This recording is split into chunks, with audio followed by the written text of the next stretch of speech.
Drill bits are attachments you fasten to drilling tools. A taper point drill narrows to a point so the threads of the screw grab the wood. A countersink makes the top of the hole the same diameter as the screw head, so that the head lies flush or below the surface. A plug cutter removes a round piece of wood with which you plug the hole afterward to hide the sunken screw. Countersinks and plug cutters start out as steel bars. To make a countersink, this computer-guided tooling machine uses what's called a center drill to pierce a starting hole, then switches to its main drill, which bores right through. Next, it uses what's called a rough turning tool to shape the countersink's angled nose, then its body. The machine now switches to a milling cutter. This tool shapes the countersink's 4 blades.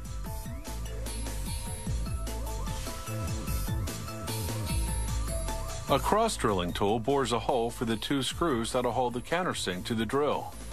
A tap cuts threads into the hole.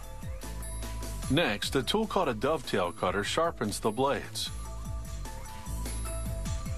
Then finally, a cutoff blade removes the tool.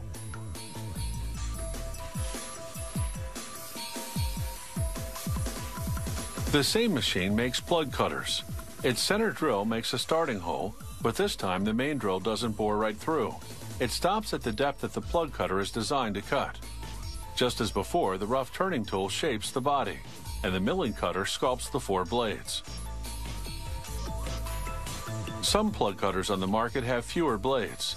This company makes 4, so the cutter will clear the wood chips more efficiently when it tunnels into the wood. After the dovetail cutter sharpens the blades, a tool called a boring bar refines the hole in the center, making it the proper size. Another turning tool now forms the shank, the stem of the plug cutter that you insert into the power tool. Then the cutoff blade slices the tool off.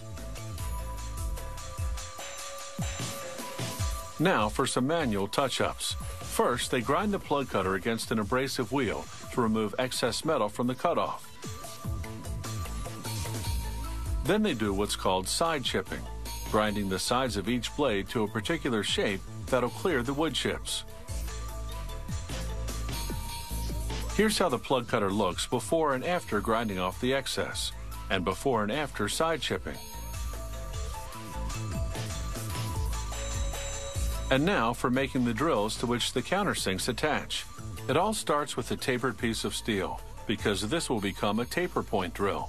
Straight drills begin with a straight piece. A mechanical arm inserts this drill blank, as it's called, into a computer-guided grinder. The machine has 2 wheels made of boron nitride granules, a natural material that's tough and abrasive. The first wheel shapes the smooth blank into lengthwise spirals called flutes. A second wheel then grinds sharp cutting edges on the flutes and shapes the tip of the drill to a point. Back to the countersinks now. The steel is still relatively malleable, so a worker runs each one through a stamping machine that imprints the size of the tool and the company name. Whereas the drills are made of a different type of steel that's already hard enough, the countersinks and plug cutters must undergo a heat treating process to harden, about 20 minutes in a fiery oven, along with a secret recipe of chemicals. The intense heat, 1750 degrees Fahrenheit, transforms those chemicals into gases which then permeate and harden the steel. After cooling in warm water and oil for about 15 minutes, workers submerge the tools in an industrial-strength cleaning solution that removes all the oil grit. Then a bath in acid to remove soot from the oven. Then finally, 20 minutes in a blackening solution, the ingredients of which are again a closely guarded company secret. This last step is purely cosmetic.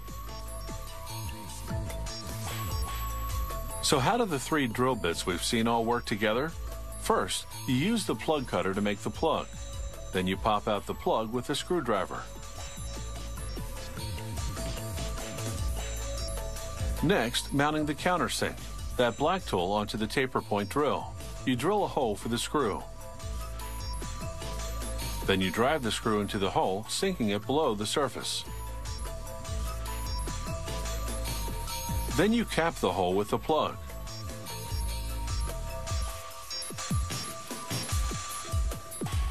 These tools come in an extensive range of sizes and grades for both amateur and professional woodworkers and for industrial machines.